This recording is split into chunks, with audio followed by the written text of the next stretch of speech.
Jack. Levi. The Book Club from Hell. So today I'm really pleased to have Nina Power on the podcast to talk about Sex and Character by Otto Weininger, which is, even though I read plenty of odd things for this podcast, one of the strangest things I've read for a while. It's a Kantian critique of capital M woman, why you can't trust her. Among other things, this is a surprisingly far-reaching book. So for those unaware, which I imagine there probably aren't many listening who are unaware of who Nina is, but you're a writer and editor of three books: One Dimensional Woman, What Do Men Want, and Platforms. Oh yeah, that's true. Forgotten one of your books. Do you also translate a work of Alain Badiou's? I have. When I was a MA PhD student, I did translate some Badiou on Samuel Beckett, which is excellent, actually. Nice. You also teach at Theory Underground, it's a really cool project if people want to check that out.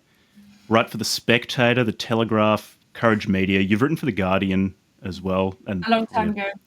A lot of different, places. You're co-hosting podcasts, The Lack, Sublation Media.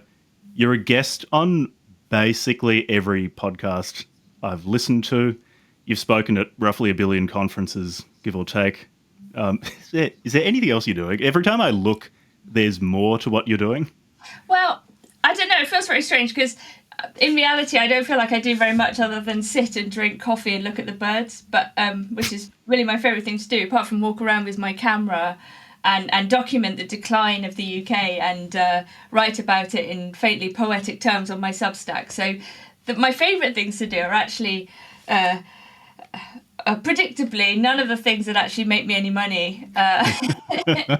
And very few people read, maybe. But but I've also been around a long time. I mean, I'm quite old, so I've had like 20 years. You're quite young, so it looks. Thank you for saying so. We have Gen Z listeners who think I'm antediluvian because I'm over 30. Oh, over 30. Well, that's very sweet. I mean, yes. Anyway, so it's more that I've just been alive longer, I think. And I reached out to you, hoping that you would say yes to come on for an episode, and asked if there were any books that you felt were underappreciated or odd that you were wanting to talk about, expecting that you would suggest something that you were already familiar with, because I know you've read Bataille quite a lot. I started reading Bataille after hearing you talk about him as this strange force against utilitarianism. I was expecting that. Instead, you came back with a book you hadn't read, which was Sex and Character by Otto Weininger, which I was not only impressed that you suggested a book that you hadn't read, meaning you'd have to sit down and spend the time reading this monster, but also just something this bizarre.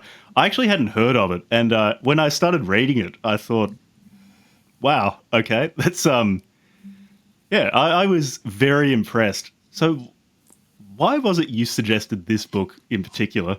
Yes, well, I sort of knew some of the arguments because they float around in the more sort of esoteric discussions around men and women. And there is, if you know anything about Schopenhauer, and there's a particular sort of strain of thought around that is a kind of metaphysics of sexual difference. So the reason why I wanted to look at this book is when I was doing the research for my book on men, which is out now a few years ago, called What Do Men Want?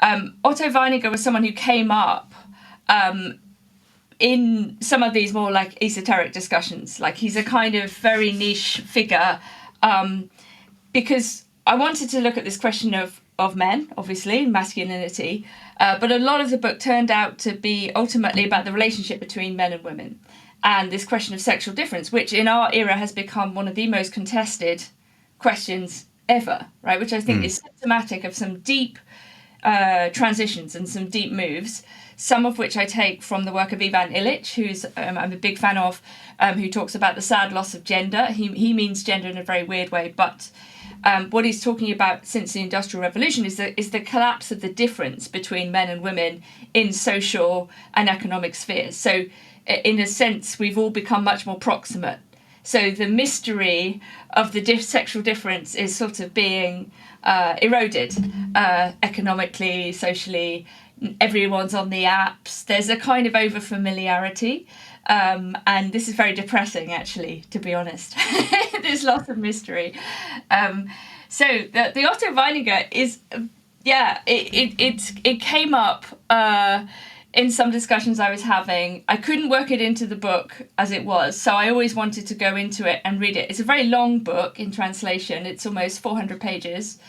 And I guess his biography is just crazy. I don't know if we should just flag that up. Yeah. Crazy and short. Yes.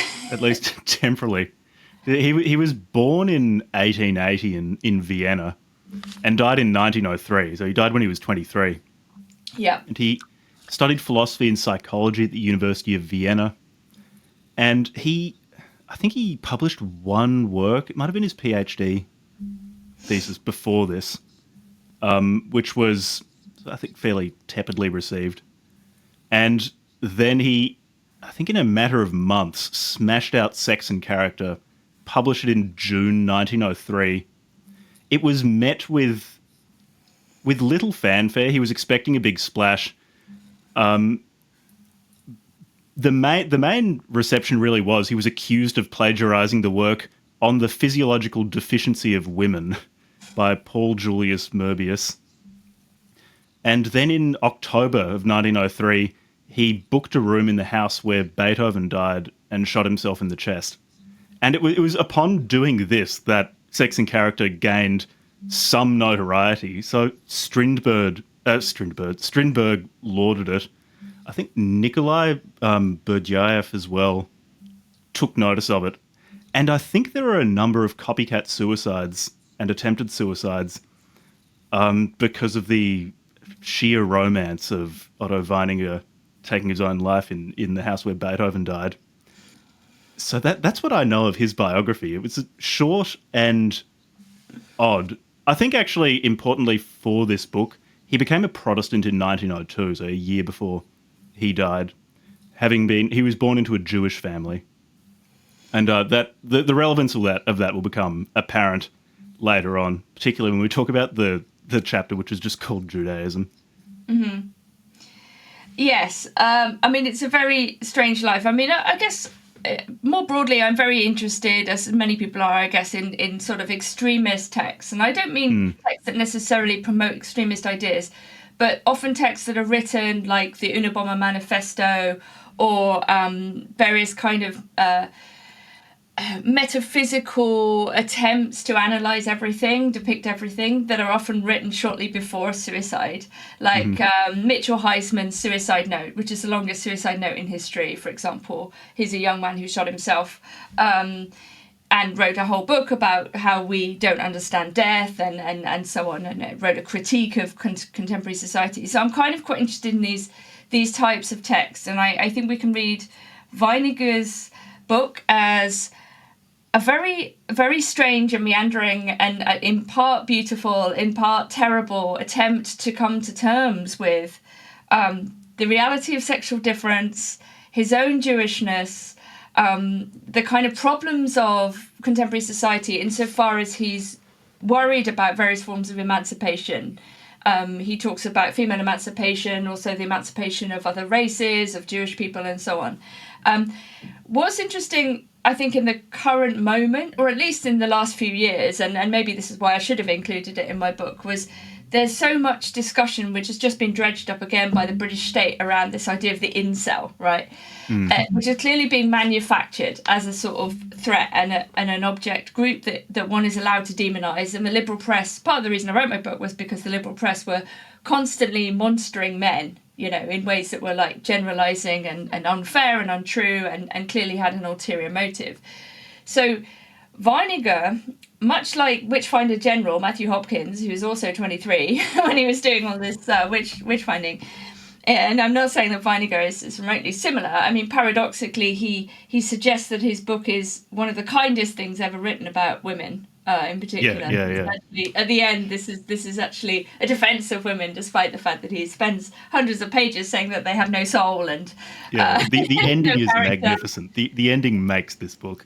Yeah, we'll come to it, but it's like, but I was very interested in perhaps this situation of a young man who feels alienated from the world completely, and not just from the world, from women, from society, from the cosmos.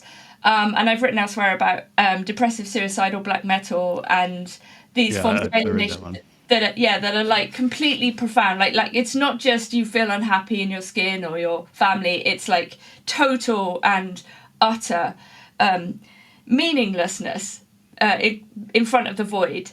Right, and I think there is something about this position of, let's say, the young man who doesn't have a girlfriend, who wants a girlfriend, but is kind of consumed with conflicting feelings about women who exist. And Weininger, well, it's confusing, it's complicated because Weininger at various points says, look, sexual difference is real, right? So he does say men and women, like male and female, are real, right?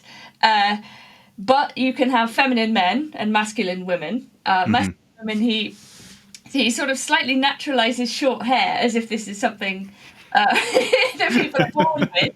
But anyway, but nevertheless, and then he has this very interesting claim early on about how when people get together, it's almost like this like the Platonic idea in the Symposium. Yeah, the maths part, the bit with the equations.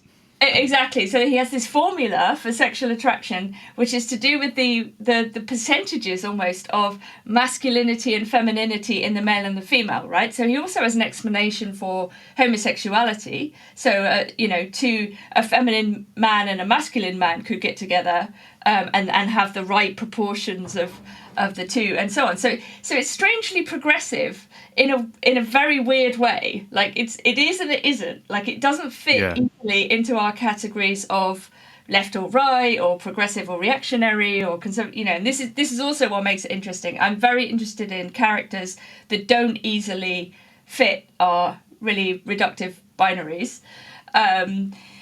So there's that. But at the same time, he's kind of struggling to explain women.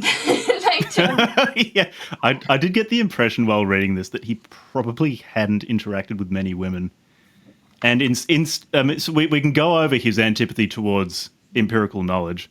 He had little empirical knowledge of women, but he had a great deal of conceptual knowledge of them, derived from first principles. Yes, and I think this is clear from his classical distinction between the prostitute and the mother. Yeah. Like, well, women don't have a soul, but there are sort of basically two types of women. One of whom is the prostitute, who is sort of for all men, and the mother, who is for one man, but actually really she's for children, and she doesn't really care about men. But the prostitute doesn't care about men either. But he does say that he actually defends the prostitute against the mother, which is interesting. Yeah, he likes her more. Yeah. Partly because he thinks what he really wants to defend, I think, is this idea of male genius. The book is very meandering, and he goes off in all kinds of directions, and then he says, oh, we should get back to our main topic. So I think it's unclear, perhaps, whether the main topic is women, or whether it's Judaism, or whether it's genius. And I think it's ultimately genius. I was going to say, I think it's genius. Yeah. I felt almost... So the two deal with very different things, but I felt in some ways reading this like I was reading Spengler, in that, like Spengler, Weininger ultimately has, I think, one really core idea that expresses itself in a bunch of different ways, and once that idea clicks for you, then things start to make a lot of sense. And I agree with you. I think it's genius, which is and I think the intelligible ego. This is perhaps what influences Wittgenstein. So Wittgenstein is famously influenced by Weininger, and in Ray Monk's very excellent biography of Wittgenstein, it begins actually with a quote. I just found the PDF from Weininger's Sex and Character. He begins the whole biography with a quote from Weininger, which is, "Logic and ethics are fundamentally the same. They are no more than duty to oneself." And I think that when Wittgenstein was a schoolboy, he read Sex and Character.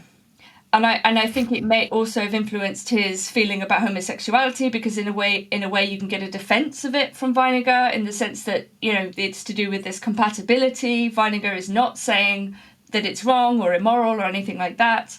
And I think that there is also, it's as you say, Weininger, after his dramatic suicide, became something of a hero figure, a little bit like, I think, the influence of The Sorrows of Young Werther on many young people who became romantically obsessed with the character. And indeed, there were some suicides that were related to Werther. And there's something, I think, very interesting about thinking about mimetic behaviour before the internet, right? Because it's always happened, you know what I mean?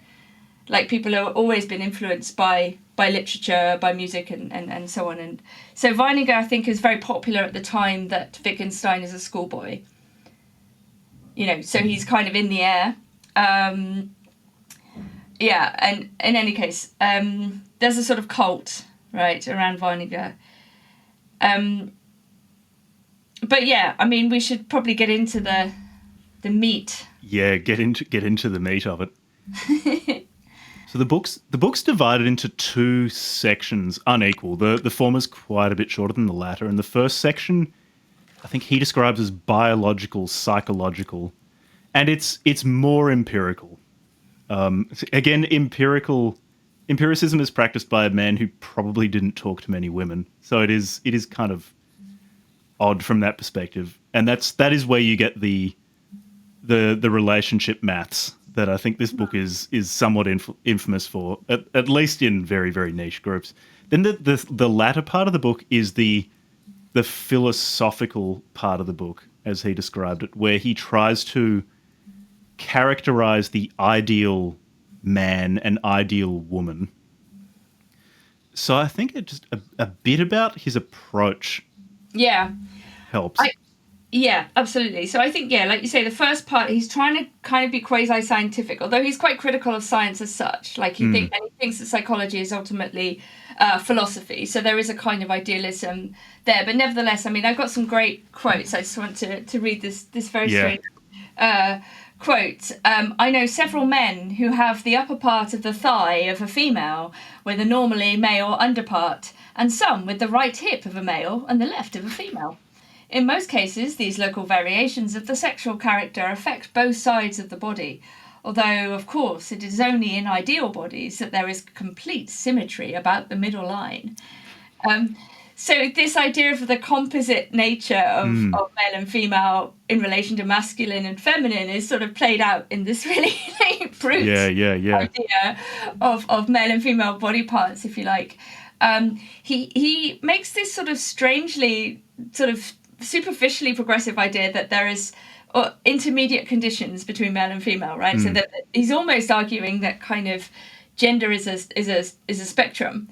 But I think ultimately he can't say that. And the reason why he can't say that is because he has to say that no women can be geniuses, right? So if it was truly a spectrum, you would have a few outlying, even if women were worse than men, you'd have a few outlier female geniuses. Do you know what I mean?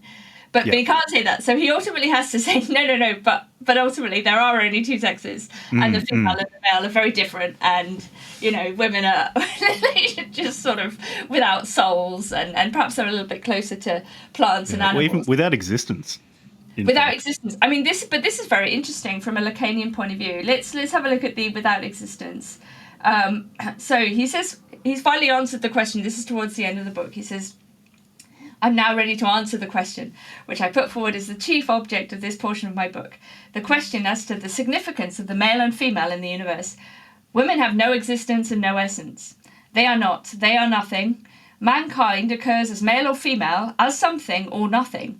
Woman has no share in ontological reality, no relation to the thing in itself, which, in the deepest interpretation, is the absolute, is God. Man, in his highest form, the genius, has such a relation, and for him the absolute is either the conception of the highest worth of existence, in which case he is a philosopher, or it is the wonderful fairyland of dreams, the kingdom of absolute beauty, and then he is an artist. So, for Weininger, he actually ultimately privileges the philosopher and the artist over the man of action, for example. He sort of puts the heroes like the Napoleons and so on in a lesser category because he thinks they're kind of destructive of the world, and actually what they do is of less eternal value, right? It's only temporal. They're too worldly. Like the man of action is too worldly. So there's a kind of contemplative dimension to this. And he thinks that even where women seem to be mystics or they seem to be, interested in the transcendent or are religious, he thinks this is only hysteria. Yeah. That I think that section felt Freudian, and then he named Freud as well. As someone he had been paying attention to. Yeah. It's so he's kind of reductive in one sense, but on the other, he's reductive in order to preserve this space of transcendence and genius, but only for men. Yeah.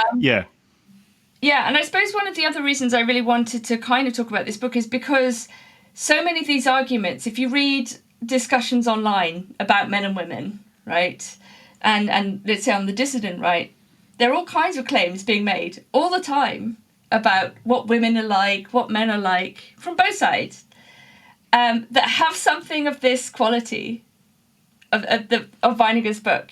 I think people are rewarded for making quite extreme claims. Do you know what I mean? Like in the crowded discourse sphere of chatter, you kind of get rewarded for making more and more extreme claims. So you end up with people making fantastical generalizations about women or men, and they get attention for that, and then it kind of has a self-reinforcing effect.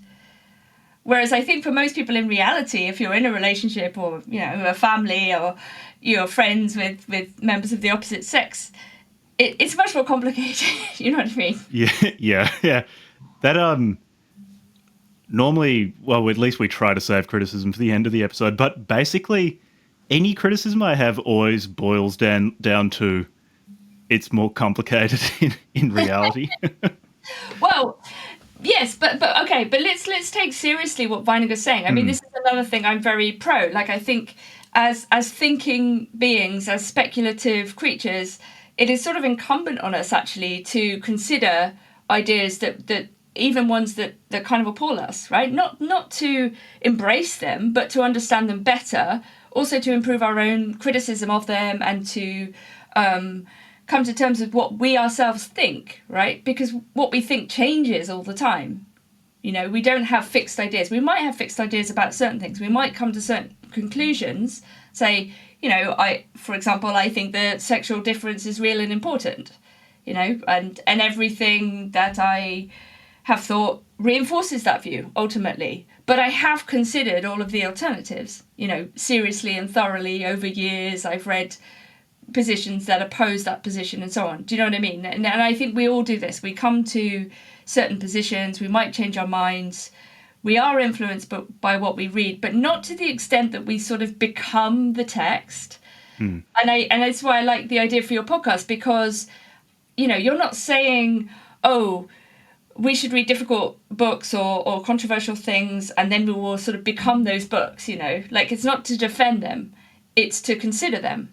And I think this is what we should all be doing, including with books. I could be offended by Weininger's book, right? I could say, how dare he talk about women as being without souls and having no character and not being autonomous and just basically being matter shaped by men, and how can he say that all women are either mothers or prostitutes?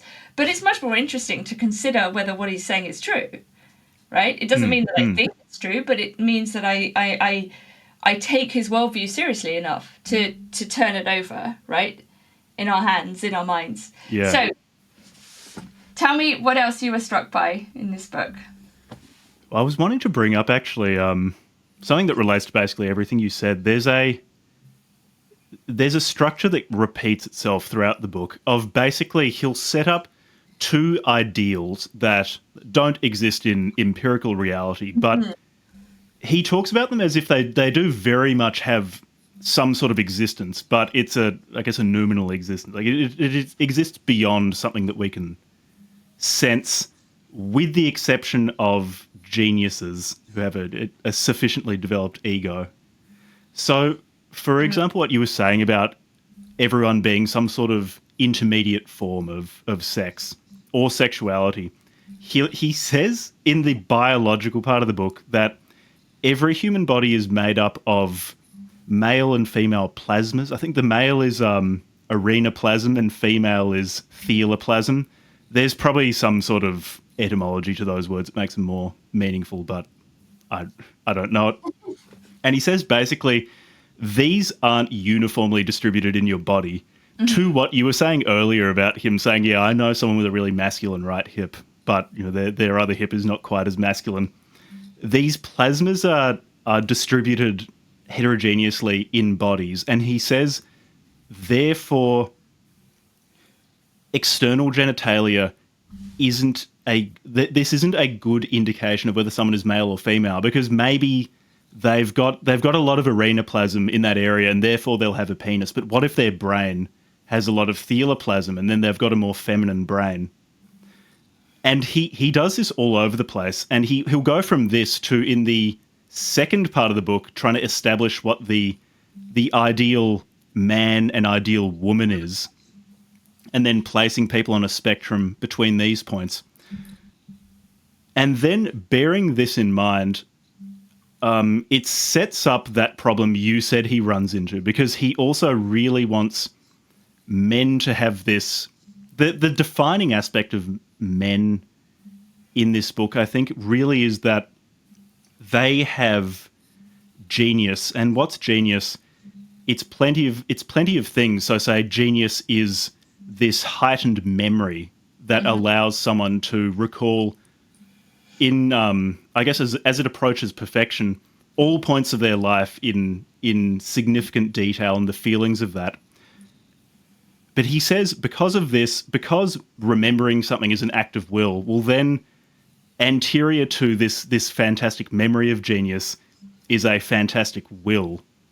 And this is something that men have that women don't have. And again, as this will, because you have will existing on a spectrum from basically female will, which just doesn't exist.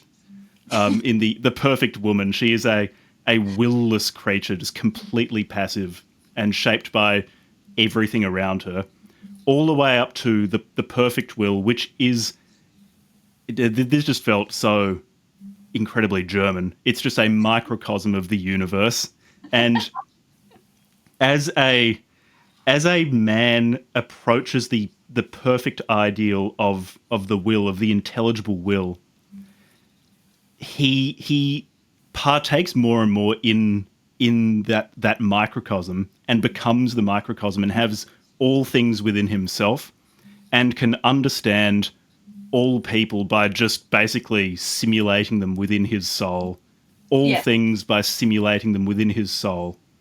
And also, and this is where we get to that thing you were talking about with Wittgenstein, where the man of genius, by being a microcosm of the universe, also has access to the atemporal eternal will of the universe. He seems to say there's also this noumenal will, which contains within itself all logic, because to be able to engage in logical thinking, you need both to have sufficient memory to construct a logical statement and understand it, which again, the perfect woman can't do because she literally doesn't have memory. Like, she actually can't remember, like, A equals A, and that's that just dissolves into the ether.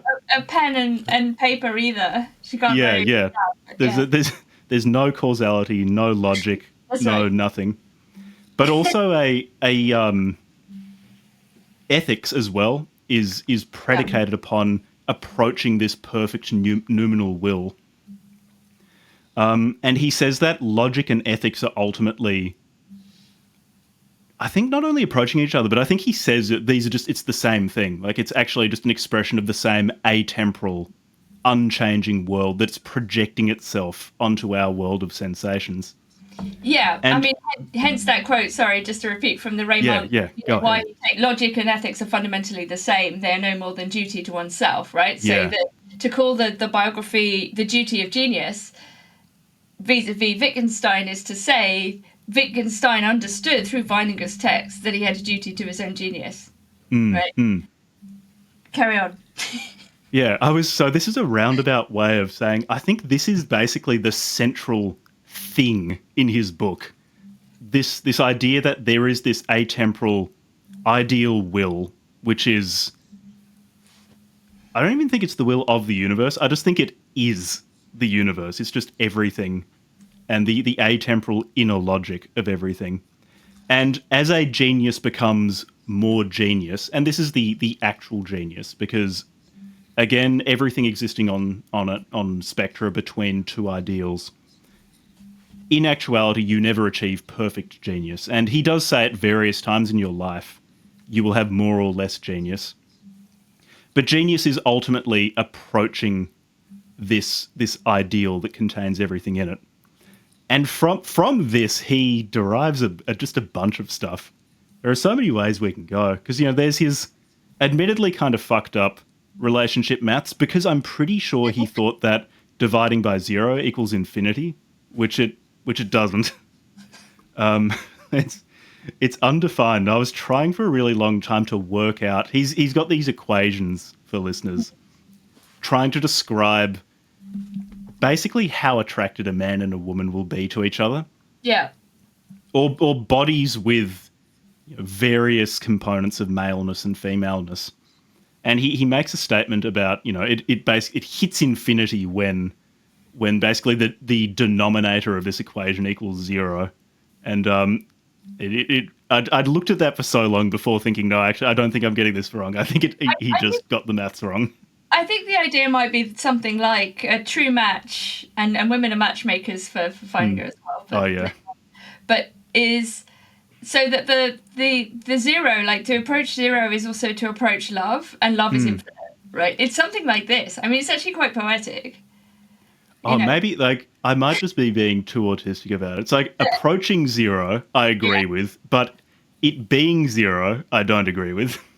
Well, I think there's a bit of poetic license, right? Like Yeah. coincidence. I mean, this is very Platonic, right? Like this is one of the ideas in the symposium that's put forward, of the two halves, right? So I think it's like saying that there is a sort of quasi-scientific way that we can have a perfect match, hypothetically. Do you see what I mean? I see what you mean. My problem is it's just too many years of STEM education makes me instinctively seize up when I see things like this. I think in spirit, I strongly approve of relationship mathematics and taking on this project, because I tend to read books like this for fun. Like I find a real perverse pleasure in it. And when someone sets out on just a bizarre project like, no, I'm going to mathematize how attracted to each other two bodies of variable male and female components are, I think, yep, great, 2 thumbs up, love this. And I mean, another kind of parallel with today, despite Weininger's obscurity now, is if you think about what the algorithm is on dating apps. I mean, it is I made a joke about it on Twitter last night. I was saying like, oh, does anyone want to fund my Weininger dating app? But in a way, we already have the Weininger dating app, right? Because those dating apps are trying to use formula to match people, right?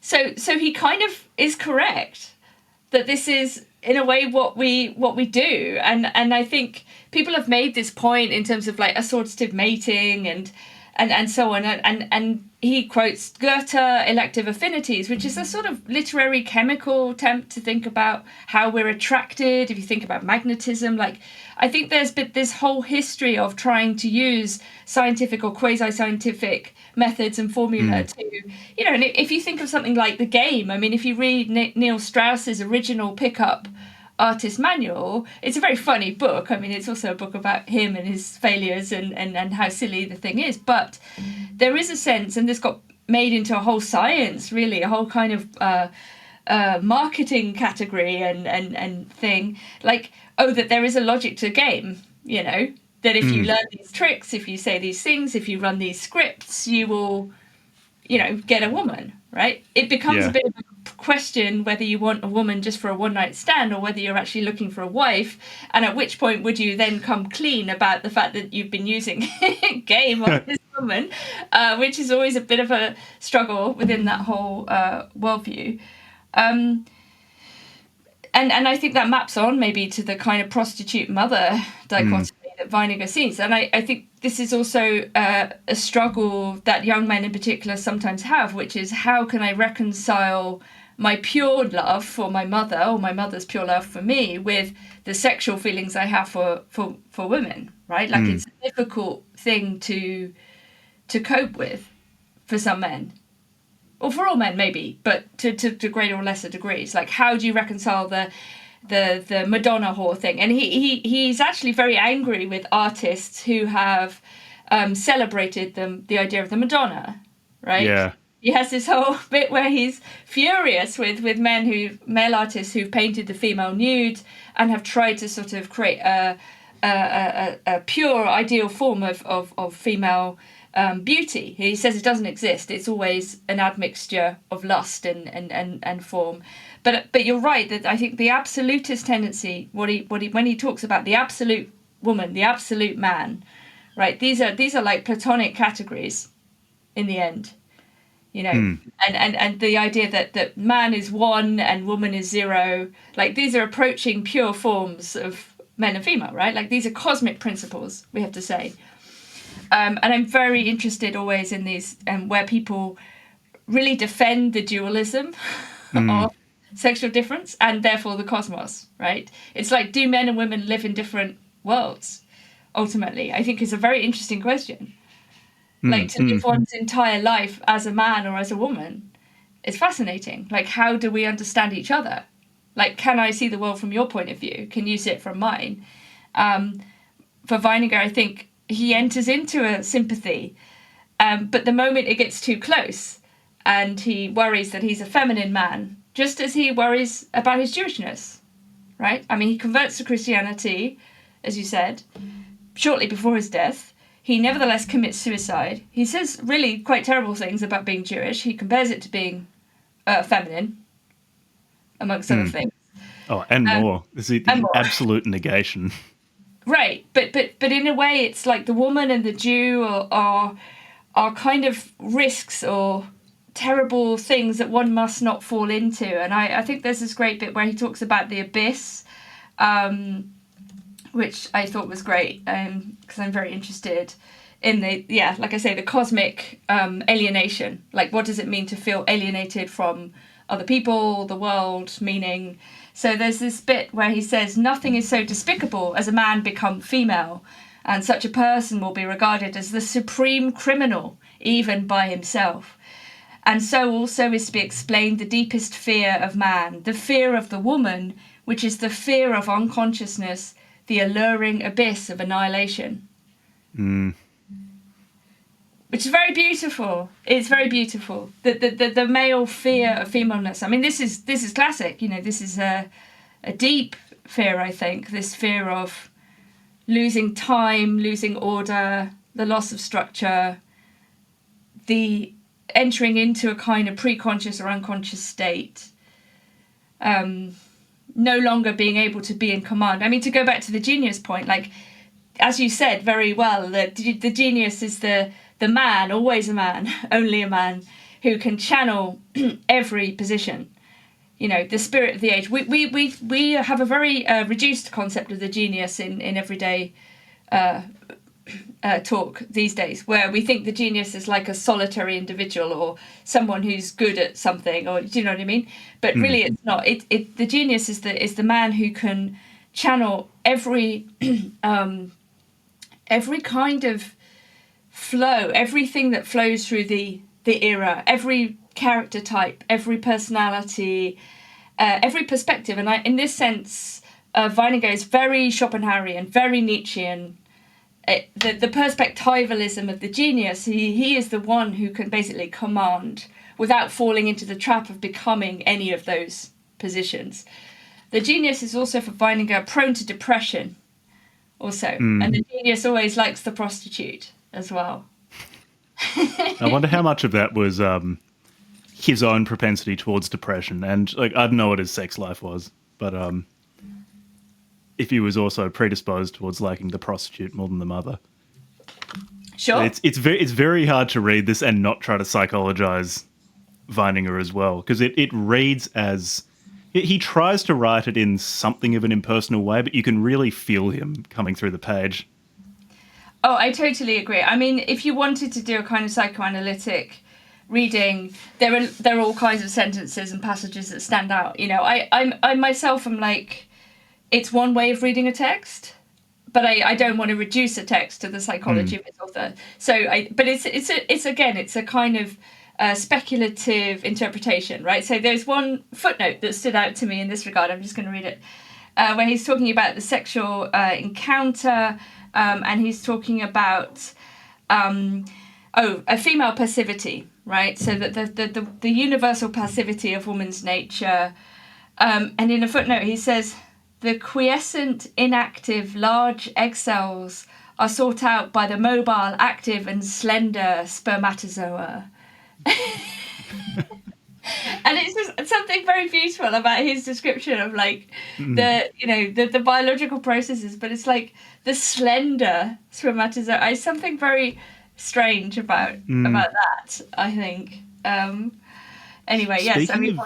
Speaking of beauty, I think the section where he talks about love was one of my favourite parts, and I think one of the most fascinating, where he has a really odd view of love, or at least not one that I've come across in quite this way. So he comes to the conclusion that love is immoral. Yes. And he gets there in a way that I really like. From an aesthetic perspective, I really, really like it. There's something quite tragic about it. Where he spends a lot of time making sure that you're aware that women actually aren't beautiful. And he puts forward all sorts of evidence. He says the vagina clearly is not beautiful. Just QED, women are not beautiful. Or the naked female form is actually not beautiful. It's just your sex drive scrambling your ability to perceive beauty. Which is an argument you see made these days by people like Bronze Age pervert, actually, and some of the kind of dissident right who are very into like the male form, right? And they will say things like this.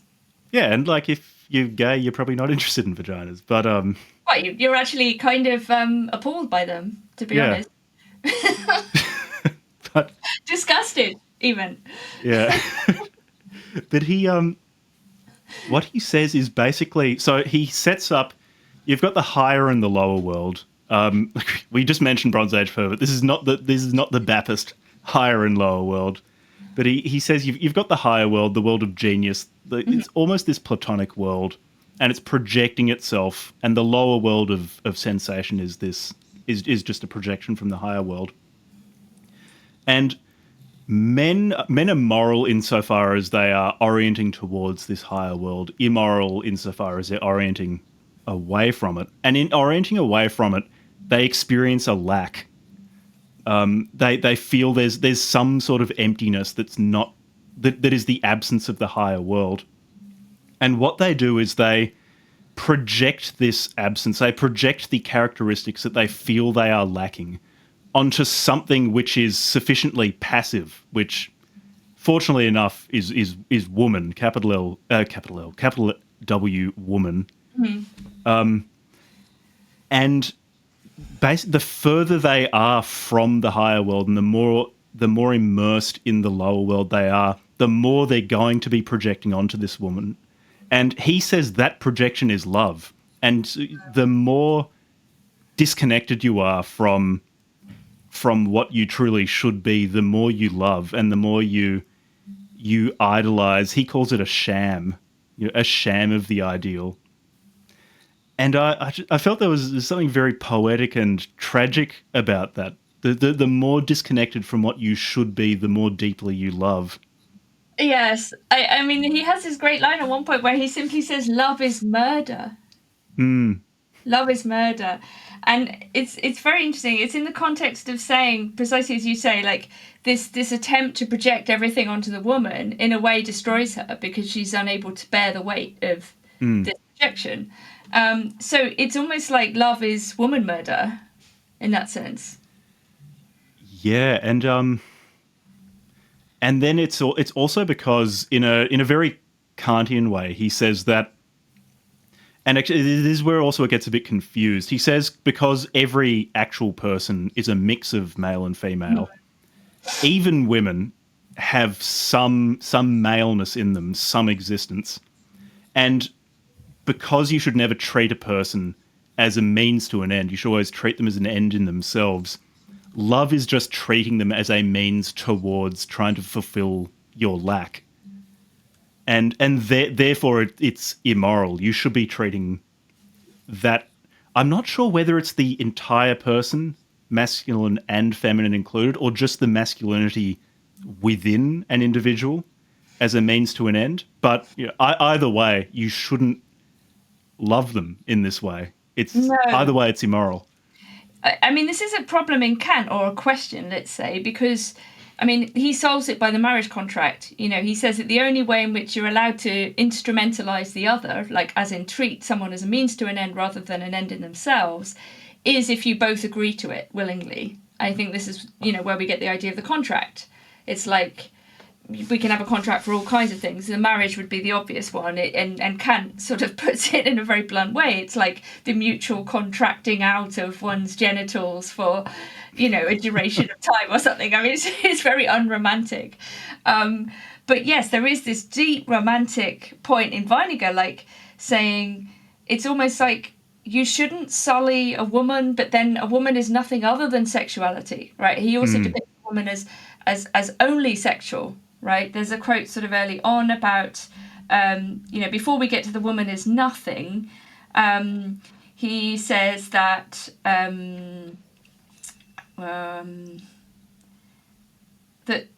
here it is. Okay. Women are only sexual to recognize their sexuality. It is impossible for women because they are only sexual to recognize their sexuality, because recognition of anything requires duality. With man, it is not only that he is not merely sexual, but anatomically and physiologically he can detach himself from it, right? So women have no distance. They're not able to reflect. And he has this whole beautiful image of the Hall of Mirrors, where he says, like, if you were trapped in a Hall of Mirrors, the man would be terrified because he fears his doppelganger.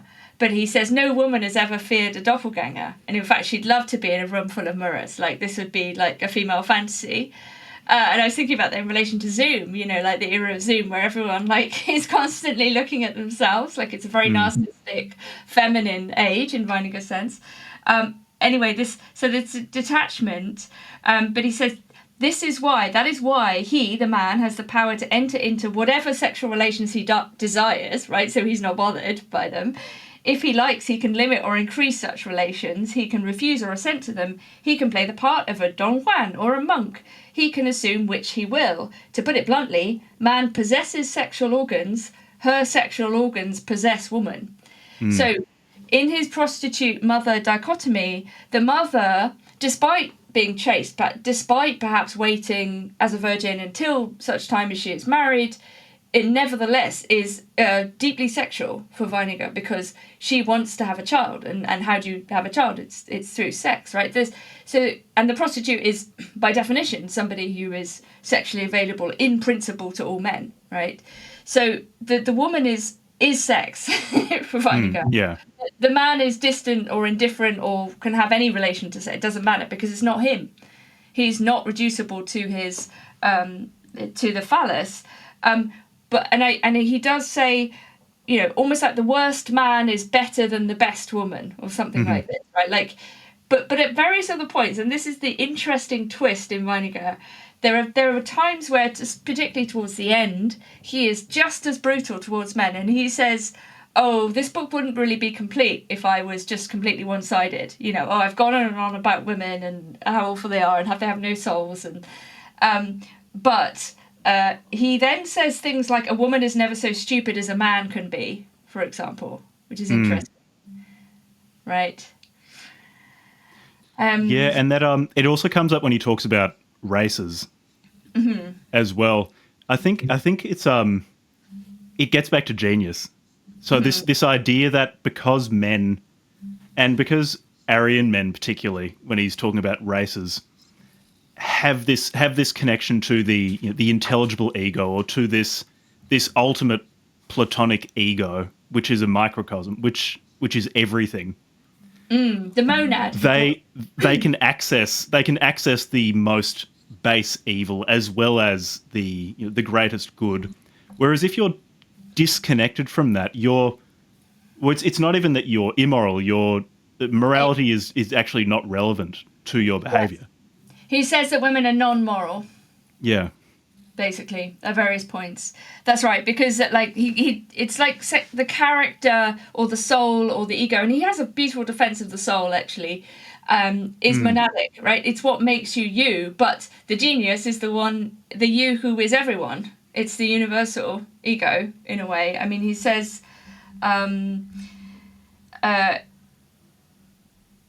precisely, like the genius is a kind of higher masculinity. The female can't be possessed of it. The life of the male is more highly conscious life than that of the female, and genius is identical with the highest and widest consciousness. So again, like another polarity would be precisely the abyss, the void, the fear of falling into this kind of unconscious darkness, which he associates with the female. I mean, and many people have, I mean, classically as well, even to the sort of extent of the biological act, like the phallus enters the void, like there's nothing there, this is terrifying. Think of like vagina dentata stories, and the idea of that one might lose one's self or one's essence in the act. And the woman is this kind of voracious, purely sexual being who's there as just to steal your seed or something like this.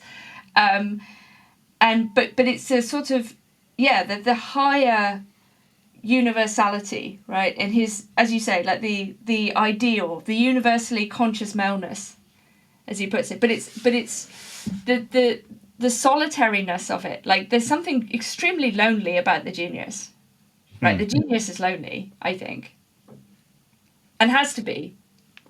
In a really bizarre, like basically everything in this book, it is and it isn't, and in such a way that maps so poorly onto our conceptions of, say, loneliness or connectedness, because a genius is so rare in actuality that, they're not going to find people around them.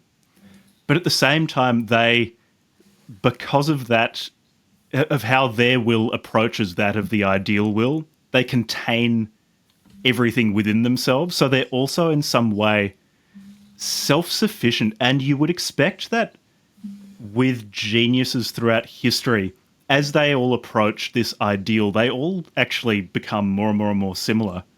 Because if when they're at their greatest genius, then there would be an identity with the ideal. At which point you'd think they're probably the same. So it's I can't wrap my head around whether they are or aren't. Yeah, I lonely. Well, just on the loneliness. I mean, at one point he says loneliness is identical with morality, and a condition which implies true duality or manifoldness, right? So again, the person who's the man only who is capable of thinking both nominally and phenomenally at the same time, I guess. The man who is able to take distance from his actions is the superior man, but also the man who can stand back from his age and see it for what it is.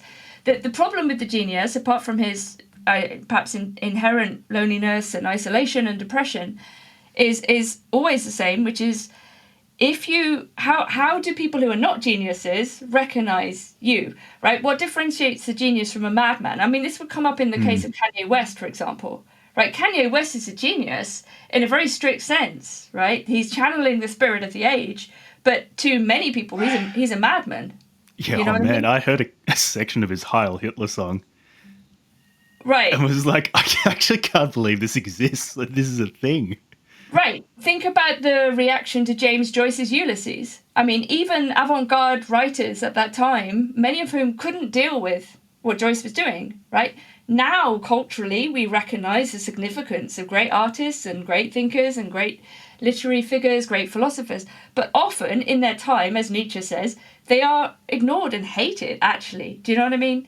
Like, so there's a huge problem for the genius, because if you're a genius and everyone else isn't, although perhaps men might participate a little bit in it, right? Like they have an awareness of genius, but as you say, virtually no one is a genius, right? One of the defining features of a genius is that he is rare. You know, so but how would you get people to understand that what you've done is some wonderful thing, you know, and not madness, or not just awful, not just ugly, or, you know, and this is always a situation of the avant-garde, right? This is something that actually maybe you can help me square, because this is something I haven't been able to work out. So in the first section of the book, he talks about how everyone in actuality is a blend of male and female plasmas, and how you think seems to be in large part determined by the preponderance of male or female plasmas in your brain. And he says that all men have, presumably all of those with a male enough brain, have some genius, and they can understand it to some extent, because in order to understand something, you need to have that within yourself. There needs to be that sort of resonance.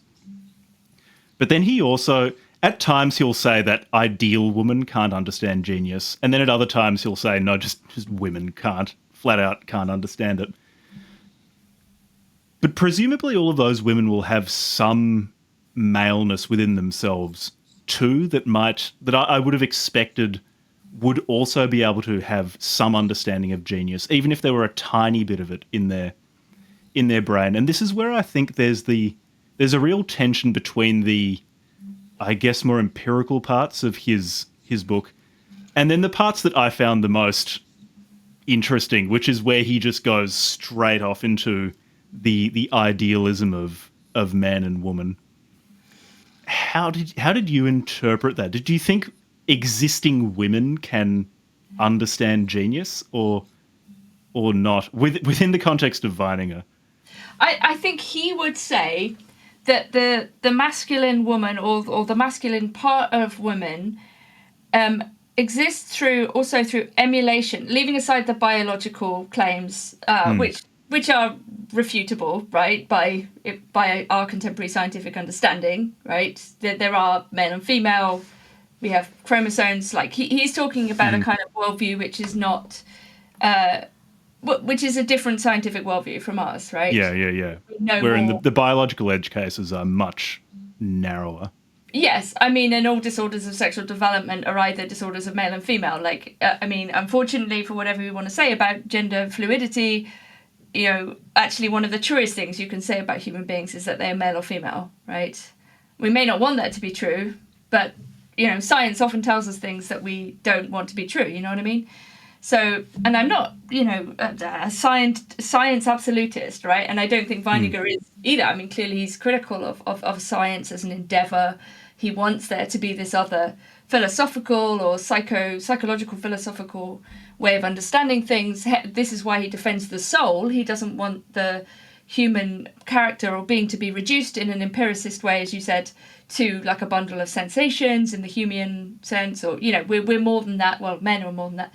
But how do we it's always that qualification. Yeah. How do we reconcile the sort of biological? Yeah. So shouldn't the woman, by definition, who partakes of a element of masculinity and more in different cases, have some conception of genius? I think the Weiningerian answer, however we would want to verb his name, would be something like the woman copies the man. The woman emulates the man recognizing genius. I think there's a point where he talks about how is it? It's almost like fandom. He almost has like a theory of fandom, which is like, oh, the woman can copy enthusiasm, or something like this. Do you know what I mean? Like, the woman is clever enough to pick up. The woman is clever. This is the other thing. Like, only a man can be stupid, for Weininger. Right? The woman is intelligent insofar as she's cunning, but her cunning is always worldly. It always sets some empirical dimension. And I think there's this sense, Yeah, so maybe it's to do with hero worship. Like women, I think he would say, have a sense of men's power, and indeed they're sort of molded by it. So they might recognize a male genius being recognized, and be interested in that sense. And that would be concordant with him talking about how impressionable women are and how Yes. they can be hypnotized by men. He specifically says hypnotized quite a few times. To the point where a I forget the name for it, something like telogeny, but he says that a woman can bear a child influenced by men that she has had some sexual attraction to, say on hearing their voice, who have not impregnated her through sex. She's that impressionable, that hypnotizable. Yeah, and this is very interesting, isn't it? Because I mean, Weininger wants to say exactly as you put it: this passivity, this malleability, this sort of capacity to be hypnotized. That woman is nothing other than her influences, right? And that men are very influential on women. I mean, I think to some extent this is true. I think that women are like, I mean, as we all are, but I think. I don't know how to put this without sounding like deeply reactionary, but that's fine. I think, I mean, we're all very, very influenced by each other. Our intimate relationships deeply characterize who we are, right? They have a massive impact on how we see the world. We are very influenced by, let's say, our father, our mother, our brother, our intimate partner, our husband, our wife. But how to put it? I think something of this malleability. I mean, this is a talking point on the right as well today. I would say that there's this kind of joke, about the liberal woman. Like, you can turn the liberal woman, right? You just have to wait a little while, you know. So, like, let's say you're a right-wing man and you're on a date with a woman who's ostensibly liberal and making all of the liberal points about, I don't know, social justice and progressivism, but that you can, through her attraction to you, you can basically stop her from being liberal. That she doesn't have any principles, in a sense. That the principles are ones that she osmotically assumes from her culture, right? But they're not deeply held. And so this would go along with Weininger's idea that women don't have principles. Like, because to have principles, you have to have a character and you have to have a soul. And women are fleeting beings, as you say. They don't have memory, even. So they're the empirical subject. I mean, this is the interesting thing. He's very critical of empiricism, but actually, for him, women are nothing other than empirical. Like, they're driven purely by sexual instinct, even when they pretend to be. He says no woman can be asexual, that the asexual woman is a myth or a fantasy. They're just fleeting, impressionable, passive creatures. And I think women are more passive than men. They're not wholly passive, right? But I think there is a sort of truth in that. And you can see it in the way liberal ideas have become very impressive, like in the sense that they have impressed themselves on young women in particular. If you look at the kind of graphs around political views of young men and young women, they're diverging terribly, like no other point in history at the moment. And it does look like a lot of young women, in order to be liked, in order to be agreeable, in order to be thought of as good people and to not rock the boat, because rocking the boat socially, if you're a woman, I mean, historically, this would lead you to be being burnt as a witch or being like wholly ostracized, right? So there is a kind of very good social incentive not to go against the grain, which I think men don't have to the same extent. In that sense, men are more individuated, for better or worse. I think this is also why men are more prone to depression and suicide in different ways. Women have depression and attempt suicide the same degree as men, but men are more successful, right? The male suicide rate is much, much higher than that of women. And Weininger says at one point that women don't really commit suicide. Did you remember this? It's about they, like, a man committing suicide just wants it to end. A woman wants to be talked about. Yes. once So, once so he once she says, kills herself. you know, he says, well, he does say that women can, they do occasionally commit Yeah. suicide, but he says, such suicides are accompanied, practically, this is the woman, always by thoughts of other people, what they will think, how they will mourn over them, how grieved or angry they will be. Every woman is convinced that her unhappiness is undeserved at the time she kills herself. She pities herself exceedingly with the sort of self-compassion which is only, quote, a weeping with others when they weep. So the woman is sort of shot through with this kind of like unhygienic emotion and sympathy and empathy, and you hear this a lot today with this idea of suicidal empathy, and often the blame is put at the feet of women for being, you know, loosely emotional about political matters. So yeah, and he hates self-pity. Self-pity is like the worst thing a man can do as well. Yeah, it's very womanly. You saying that to it's made me think of at least the most fun part of the book, or the bit I found the most fun, where he talks about the solution to the woman question.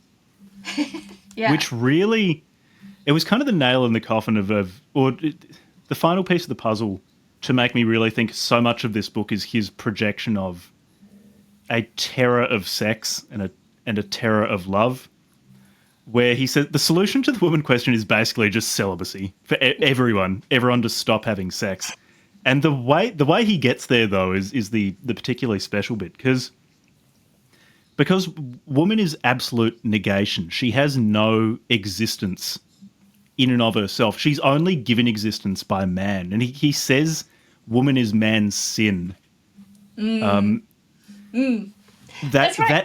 He does blame men. Like he says that women are men's fault at one point, which is very interesting. Women are like the reflection of men's fault. Sorry, exactly. And it really does come back to love being immoral, because women are given existence by men's I guess it's man turns away from the higher world to the lower world, which is inevitable because no one is the ideal, but they turn away.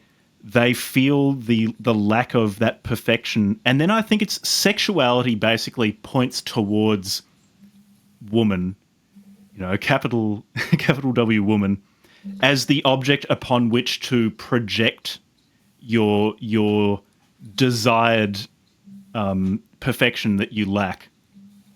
And in that act of projection, woman is given existence. And so in that way, she is man's sin. She is truly the reflection of all of man's failures. And so to rectify the woman problem, men should stop giving in to their sexual desires. And in doing so, they will stop. I guess sexuality, it's sort of a direction, as in this is where your failures should be directed and projected. And so in cutting off sexuality, presumably those failures will still exist. They're just not going to be giving woman existence. And so once that happens, women will stop existing. And this doesn't mean that, those with two X chromosomes will just blink out of existence, but the woman parts of them will stop existing. And he calls it, every woman has a grain of goodness or something like that in her. There's a little sliver of a soul. It's the masculine bit. That's going to be all that's left. And I guess from that, it's a seed that can germinate into its own microcosm. And that ending was, this is why I read weird shit. I just didn't see that coming. But once you get Weininger logic, it also makes a lot of sense. So you're reading this and going, yeah, man, I see where you're going and I see where you're coming from. You can read this book as one of the most pro-woman books ever written. Like, not in the feminist sense of like representation and emancipation at the level of the vote. It's not that, right? It's a much deeper ontological claim about the possibility of true female emancipation, and I totally agree, because in a way he of course he's very negative about women as we would see it from one point of view. Like, he's saying all these things that we think are bad, right? Oh, passive, they don't exist, they don't have a soul, blah blah blah. But on the other hand, he's saying actually there is a way of emancipation. Like women do have agency, if we want to use that word, interestingly, right? They have a way of not being women in this sense, right? And to go back to the celibacy point, because this is really interesting, because he talks about this in relation to women as well. And I mean, these are the options for every human being, by the way. Like, one can either be an incel, like unhappily celibate, a volcel, like gratefully celibate for religious reasons or reasons of self-preservation. And I know men who are willingly volcels, right? They don't want a sexual relationship with anybody, male or female. Sometimes they're homosexually inclined and they don't want to engage in homosexual acts because they're religious. Sometimes they just don't want to, they don't want that complexity. They would prefer to be celibate. It's also an act of great will and discipline, right? To be celibate, including no fap, which is very interesting, like the men who willingly, voluntarily don't engage in masturbation. So you can either be an incel, a volcel, a Don Juan, as he says, right? The man who sleeps in principle with everybody, right? So it could be bisexual, you could be heterosexual, but you'd be more or less indifferent, right? This is a kind of character type. You could, or you could be monogamous, right? And in a way, the religious solution, certainly in Christianity, is monogamy. And if you read the old marriage vows, it's really funny. It says things in English. It says, well, okay, you failed to be religious enough to be celibate. The second best thing is to be married, because you can't control your sexuality, so you might as well do it in the way that's blessed by the church and by God, and have, to sanctify holy matrimony. That's the point. I didn't know that.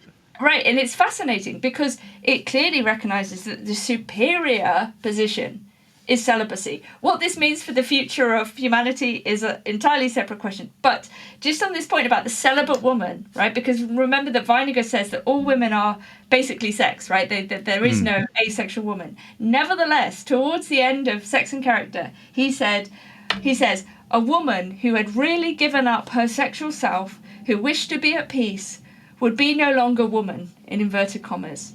She would have ceased to be woman. She would have received the inward and spiritual sign as well as the outward form of regeneration.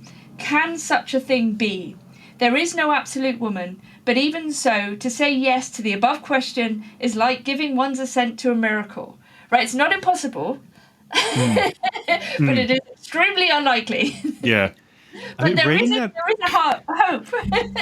The way I interpret it, I guess this might be somewhat muddied by me knowing that he became a Christian. But this, in combination with him talking about Jesus Christ in the chapter on Judaism as this person who overcame almost the greatest lack, because he talks about Judaism not necessarily as a religion or even a race, but this inner state of absolute nihilism, absolute negation, believing in nothing. And that means not only do you not believe in God, but you don't believe in atheism either. It's just complete changeability and complete rootlessness. And he says, from that greatest abyss came Jesus Christ, who reached the greatest affirmation because he managed to flip that around.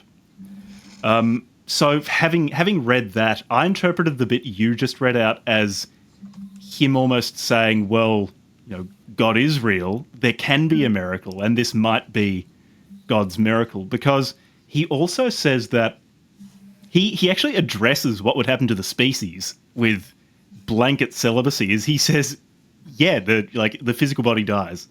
There actually will just not be physically human beings, but the soul, because he absolutely believes in the soul, will exist and will reach perfection.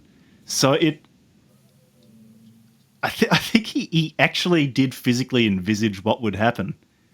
I mean, doesn't this ring alarm bells with the whole kind of transhumanist uploading the mind to the cloud fantasy that some men have? You know what I mean? Like the purely disembodied world.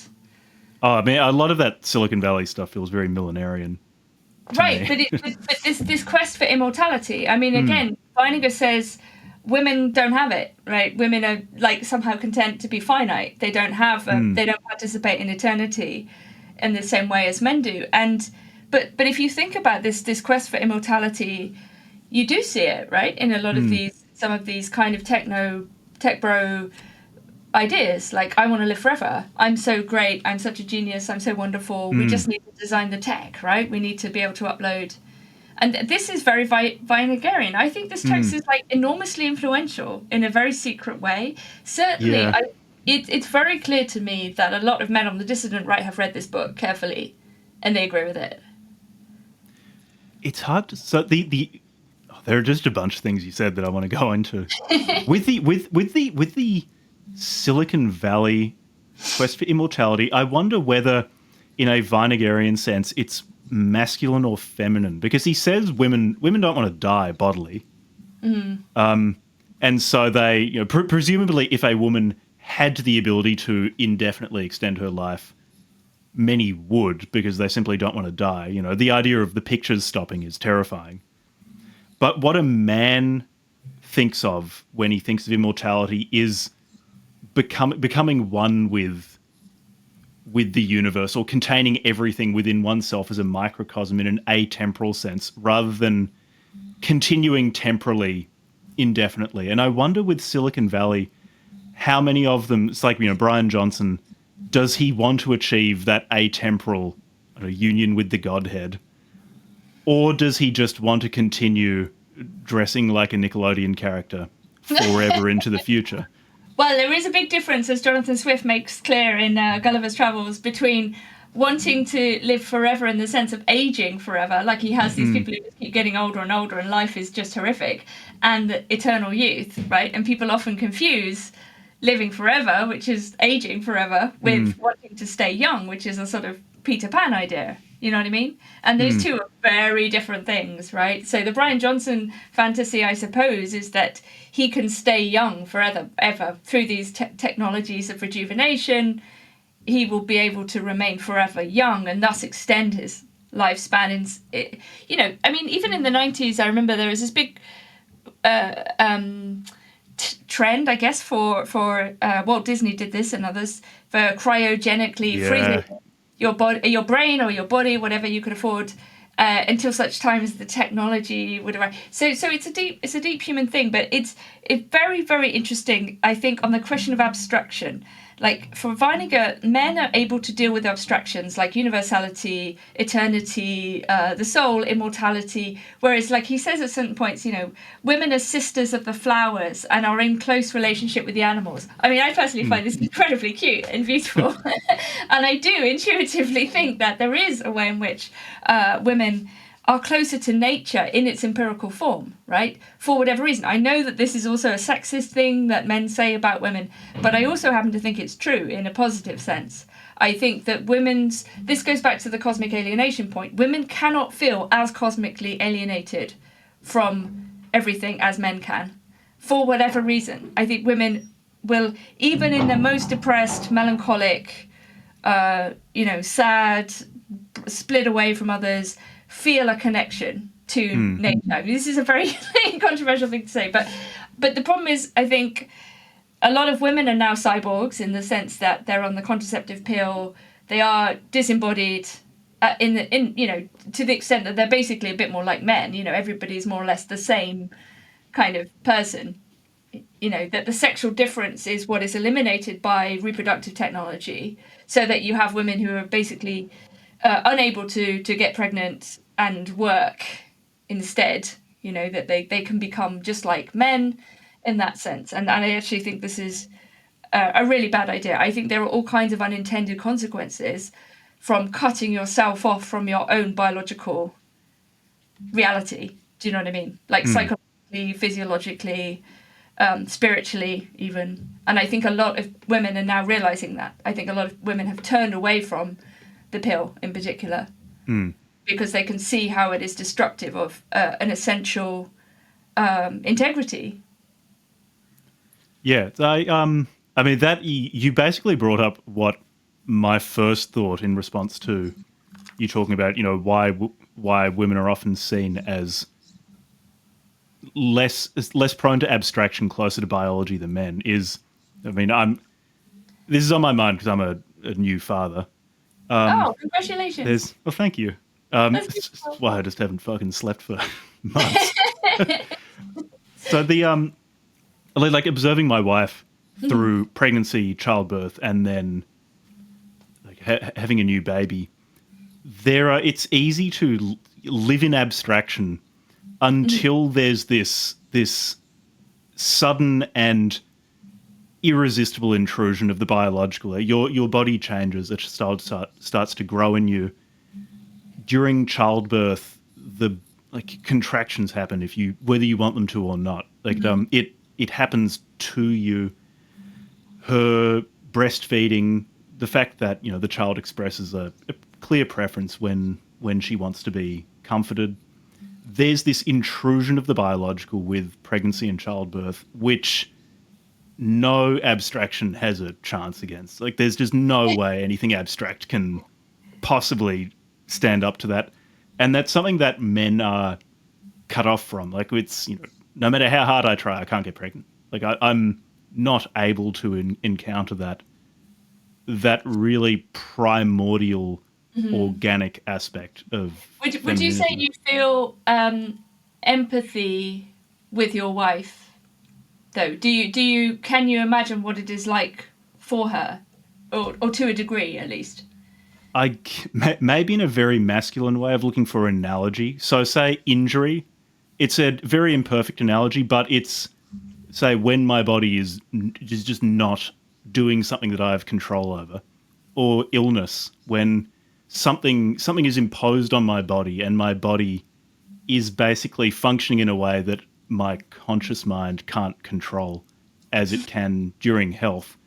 So yeah, I try to be empathetic, but I think it's probably actually ultimately a mystery to men, or at least to me, and something that we can look at and marvel at, just the ability that women can produce a new point of the universe becoming aware of itself out of basically what they eat. But we can't partake. But anyway, it's a long way of saying that's my first thought as to why there is this organic nature ascribed to women and not to men across many cultures. Yes, I mean, it is very interesting. I mean, it is ineradicable, and obviously a lot of women don't like the analogy with injury or sickness, because they would say, no, it's a natural process. It's beautiful. It's poetic. Yeah, you know well, it's a very imperfect analogy. No. But I get it. And I mean, pregnancy for a lot of women is really hard. Like, it's not easy. And like it sucks. Yeah, right. Like it's terrible. It's painful. It's debilitating, right? But I suppose it's. I mean, this comes down to this question of nature and the natural. I mean, one thing that Weininger doesn't do, despite his depth, despite the ontology, despite the metaphysics, is say why. Like, why would nature create male and female in this way? Why would nature be so complicated as to set up this dualism that involves all this complexity and difference to such a degree between male and female? Do you know what I mean? Like, what is the deeper reason? Why would God do that? Why would God create a world? I mean, this is why it's interesting when you look at Christian discussions of sexual difference, and of course sexual difference is announced in, the first chapter of the Bible, right? Like, male and female, who created them. When you think about ideas of complementarity, right? So for a lot of Christians, male and female are not at war. They're not opposed. They're different and equal in their difference, but they're complementary, which is to say that they fit together. Which would go along with some of what Weininger's saying in terms of the masculine and feminine, although he does it in a weird way. But, that there is a compatibility at heart between male and female. And this is one of the arguments I wanted to make, that I did make in my book, I tried to make, that actually men and women are not at war, that people actually basically make money and profit off of pretending that there is a division. Of course there's a playfulness, of course there is difference, but it's not fundamental in the sense of that we're two different species and that we can't understand each other. We may understand each other imperfectly, right? And I think this is what we're perhaps talking about. It's like Weininger only has access to his, 20-something male it really feels like it was written by a young man. Right. Like it But really it's feels very like it was written by a impressive. 23-year-old. Right, but it's actually very impressive that he wrote this very long. Yeah, and apparently he banged it out in a few months as well. Right, so he's clearly very motivated. There is this kind of deep desire to get it all done. Maybe he knew he was going to commit suicide. I mean, the conversion from Judaism to Christianity. I mean, we haven't talked that much about the religious aspect of this book, but it's there. There is this idea perhaps that Weininger commits suicide because he's worried about the things that he talks about in his book. He doesn't want to be a self-pitying man. He doesn't want to commit suicide for other people. He wants to celebrate the male genius. Why is he in Beethoven's room? I mean, it's a clear choice, right? He clearly, Yeah. this is an intentional act in every respect. He would rather die than be feminine or be Jewish, which for him is the same thing or very, very close. The Jewish person and the woman are basically characterized by similar forms of weakness that he identifies and abhors. So it's almost like he's killing the woman inside himself and the Jewish person inside himself. This is what this act is in some ways. It's a celebration of the uniqueness of the male experience. Yeah, and perhaps in that light then, the fact that he picked Beethoven as the genius in whose house or room he chose to shoot himself, because he does note that music is the most masculine art form because it's purely abstract. It's not sensual or visual in the way that, say, he says that some women can be good painters because That's right. the colours are in some way consonant with the sensuous feminine nature, whereas women fundamentally can't understand line drawing and music because they're sufficiently abstract. This So is very then, Schopenhauerian. This is Schopenhauer makes this argument about music as well. Yeah. but then, Right. yeah, maybe. So what you're talking about him trying to prove that he's masculine enough. Him picking Beethoven then as a classical composer, specifically a particularly male genius, might also be that it's his own final defense against him being feminine or Jewish. Yeah. No. Totally. I mean, he talks about Chopin. He says, "Oh, Chopin's like the only female musician. So effeminate are his compositions." So again, you I get really like like Chopin the as well. female men. But yes, I mean, he says at one point, specifically about Beethoven, he says, "I myself have a remembrance of having had strong impressions from sonatas of Beethoven before I knew anything of the musical notes." So in that sense, music is this kind of direct expression of the will in the Schopenhauerian sense. For Schopenhauer, music is like at the it's the highest art form, as you said, because it's the closest to the will. It's not mediated. Like at one end you have music, and the other end you have architecture, and in between you have all of these other. Oh, he also says there are no female architects, as well, at some point. But yeah, I agree. I think you're right. I think it is the choice of Beethoven's deathbed room is. Yeah, completely meaningful in this sense. And then combining that with his conversion to Christianity, I think he'd been planning, or at least he discussed with a friend, suicide sometime before doing so. So I wonder if all of these things were preparations for trying to save his masculine soul. The Christian problems with suicide, like put to one side, all fairly obvious problems. True. Yes, that is true. In that sense, he's more romantic than Christian. I think, this is about the spirit. This is about the singularity, the specificity of his soul, rather than the edicts. I mean, he's not a big fan of the Ten Commandments. He regards no. structured religion, institutionalized religion as fundamentally Jewish and also feminine in the sense that women need structure. You know what I mean? Whereas the genius, the man, doesn't need that. This is a weakness actually to have to rely on commandments and scripture and. Yeah, he does seem to have a real contempt for or maybe you can draw some line between his contempt for empiricism. So all of these data-driven laws and mathematizations, and his suspicion of commandments or religious laws and these sort of structures that you simply follow bodily rather than intuiting something and conceptualizing something as an individual genius. Yeah, and I think it's almost like the law doesn't apply to geniuses, you know, and in that sense it can't, because you can't, the genius has to understand structure, right? So any great innovation, you know, it's like even Beethoven has to learn how to read and write music, you know what I mean? Like, one has to understand the discipline before one then innovates, even to the extent that you destroy the structure that you've learned, right? But I think it's the overturning of the law in the name of genius, right? The genius can't just be the same as everyone else, right? So adhering to social norms can't be what the genius does, you know, and that might include things that from the standpoint of the social order look like crime, I would say. Yeah, you know what I mean?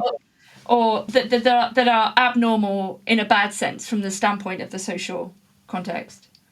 Yeah, there's probably something here in parallel to his distinction between talent and genius. He says talent, you can do your scales on piano as much as you can, and you might be, as a practitioner of making noises with a piano, be very talented, but it's qualitatively different to being a genius. No, exactly, and I think that, you know, that has to be so. It's like everything is toward the genius, I suppose, ultimately, and I think this is what we began with. But it's like this is a defense of exceptionality, you know, and I suppose one question for Weininger would be, why do you need all the stuff about women? Do you know what I mean? It's like Yeah. Because he's so insistent on saying that women can't be geniuses, they can't partake in this, you know, they don't have a soul, whatever. But it's like, you don't actually need to say that. You know, if all you want to do really is defend the exceptional nature, and most men are not geniuses either, and he's very clear about that. You know, they can understand it, they have more participation in it, but most people are not geniuses. Most men are not geniuses, even if men are better than women. But maybe we should come to the end, because to the end. It's like, is there this redemption? I mean, we talked about the miracle of the sexless woman, like the celibate woman, is not so possible, but maybe, you know what I mean? Like, there's always a chance. Yeah.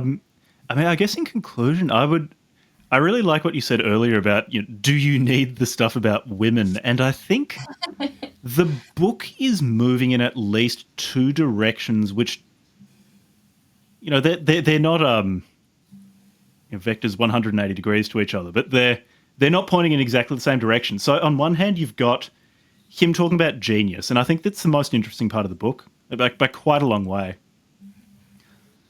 And then the stuff about women is you get some quite beautiful moments from it, like him talking about love, but that feels like him working out his own terror of sex and the female.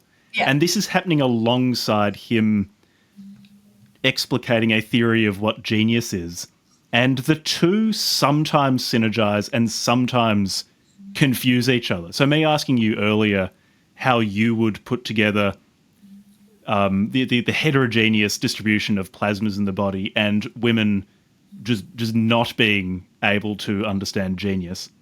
That stuff feels more like him trying to sort through his fear of women and of sex. And it just interferes with the genius parts of the book. Yeah, I agree. I mean, there's something kind of absolutely fascinating about seeing somebody working out their own thoughts in real time this way, especially when they are, speculative, unfinished, and they also, well, maybe not unfinished, but he begins with something and then he realizes that there are counterexamples, and then he has to kind of fit the counterexamples in and say, okay, well, actually, no, not all men are geniuses, or some women are more masculine than. So it's almost like he's showing his working out in real time, I think. Yeah.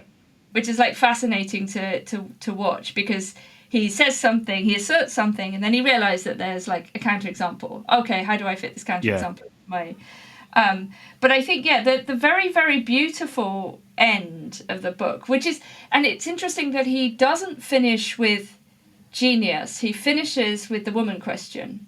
Right, so it's complicated. Like, is this book, I mean, the book is called Sex and Character, right? So, and character in a way is stands in for genius, and sex stands in for woman, really. So we could, the alternative title for the book would be Woman and Genius, but he doesn't want to call it that. But we return at the end to this question of emancipation, and there's some very beautiful things, and oddly, what he says is very, very similar to some of the conclusions that Simone de Beauvoir comes to in The Second Sex about the true emancipation of women. So do you mind if I just read this final paragraph, because it's very... Yeah, please. It's very, very interesting. Okay, so this is the very final paragraph, almost 400 pages deep at this point. So I said the thing about the miracle, the possibility of the miracle of the sexless woman. Okay, he says, emancipation will not make woman happier. It will not ensure her salvation, and it is a long road which leads to God. No being in the transition stage between freedom and slavery can be happy. But will woman choose to abandon slavery in order to become unhappy? This is the most beautiful line in the book for me. The question is not merely if it be possible for woman to become moral. It is this. Is it possible for woman really to wish to realise the problem of existence, the conception of guilt? Can she really desire freedom? This can happen only by her being penetrated by an ideal, brought to the guiding star. It can happen only if the categorical imperative were to become active in woman. Only if woman can place herself in relation to the moral idea, the idea of humanity. In that way only can there be an emancipation of woman. Yeah, and at least my reading of the rest of the book says, I think actually there is, like, that sort of liberation he proposes probably is possible. Right, but it seems that also in massive tension with all of the things. Yeah. It's a very, very interesting ending, and the reason why I make a comparison to de Beauvoir is she basically says in her kind of existentialist framework in the 1940s that basically freedom is the freedom to be unhappy. Ultimately, it's the freedom to fail, because without structure, without patriarchy, whatever you want to say, without social norms, without a kind of structure in which your life makes sense, whether that be through your father or your husband or something like this, freedom in its true sense is not the freedom to always get what you want. It's not the freedom to succeed. It has to always and also be the freedom to risk everything and to lose everything and to fail and to be unhappy. And she says that women have willingly chosen not to be unhappy, that the women are completely in agreement with their role in society, because most women are not, they don't want this, you know what I mean? Because freedom is genuinely vertiginous. It's genuinely terrifying. And how many people, let alone women, can embrace that? And I think it's absolutely amazing that Weininger ends with this, that the free woman is the one, will woman choose to abandon slavery in order to become unhappy? That's brilliant. He comes out with a number of very beautiful and very tragic statements like that. It's one of the reasons why I probably, to a certain person, would recommend this book, even though it's exhausting at times, because there's that real tragedy and romanticism through it, and it can be read as a straight, I guess, in parts philosophical text, but also as a self-portrait of a man trying to work through problems that really we all face, but him doing so in and at times quite beautiful way.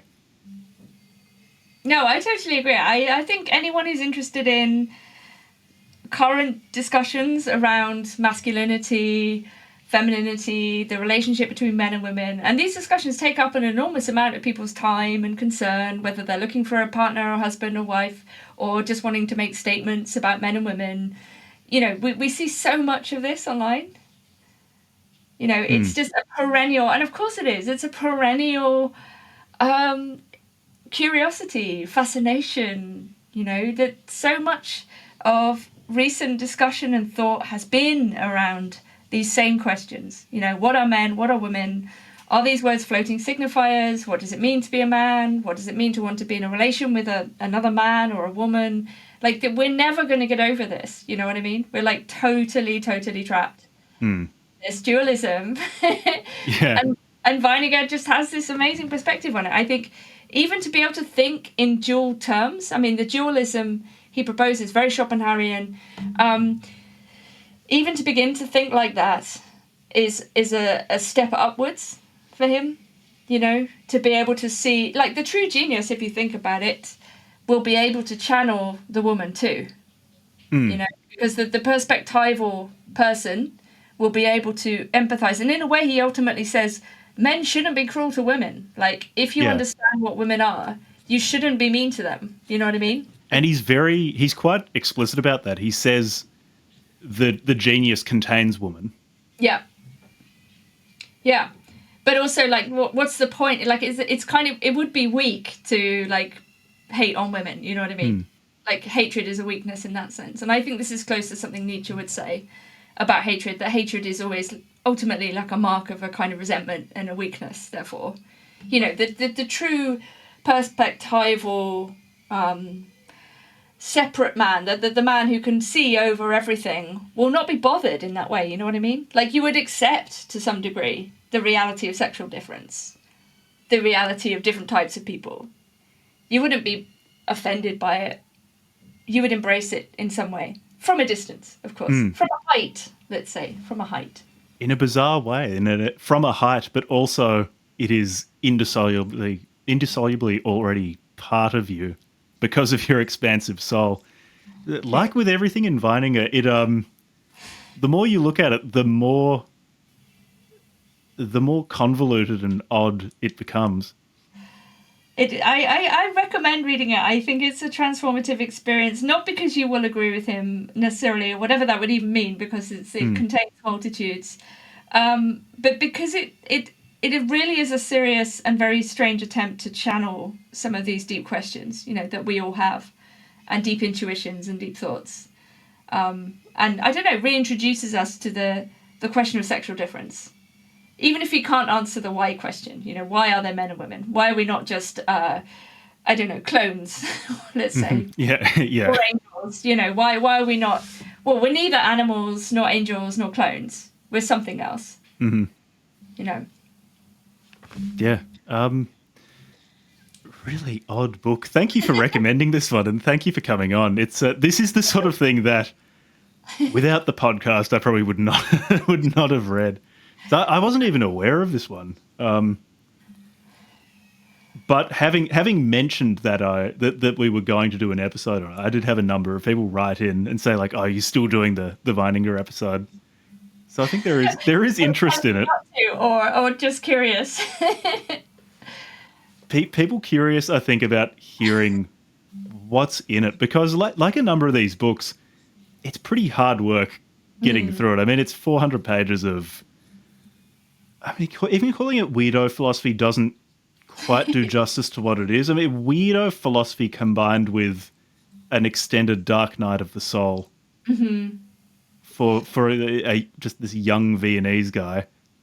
I think in general, though, a lot of people are turning away from the hot take, the fragment, back towards long form. Like, I see this on Substack all the time, and in my encounters, I personally have also spent the last 2 years trying very hard to re-embrace long form. Like, I grew up reading novels constantly before the internet, and I think people are really coming back to this idea, you know, that actually it is only in the sustained engagement with long form fiction or non-fiction that something can unfold or unfolds in a different way and maybe a more serious way, and that people's capacity to sustain attention is a real question for everybody. You know, how do we stop ourselves from becoming distracted, short-termist, you know, a bit like women in Weininger's account. You know, how do we become male readers again? Yeah. It really is only in your own special, deep misreading of a text that something special starts happening. Exactly. So thank you again very much for coming on. Thanks for recommending this book. There'll be links to Nina's Substack in the show notes, and you know, anything else you want to have put in there, just let me know. Any of your projects you want to shout out again before we wrap up? Yeah, I suppose just the Substack. Like, I'm doing editing for people for not very much money, and I don't know, whatever. I spend most of my time not doing things that are useful. But sometimes I have to. One has to, you know. Talking to pigeons and things, at least if your Substack is anything to go by. Exactly. Thank you. And for everyone listening, we'll see you next time.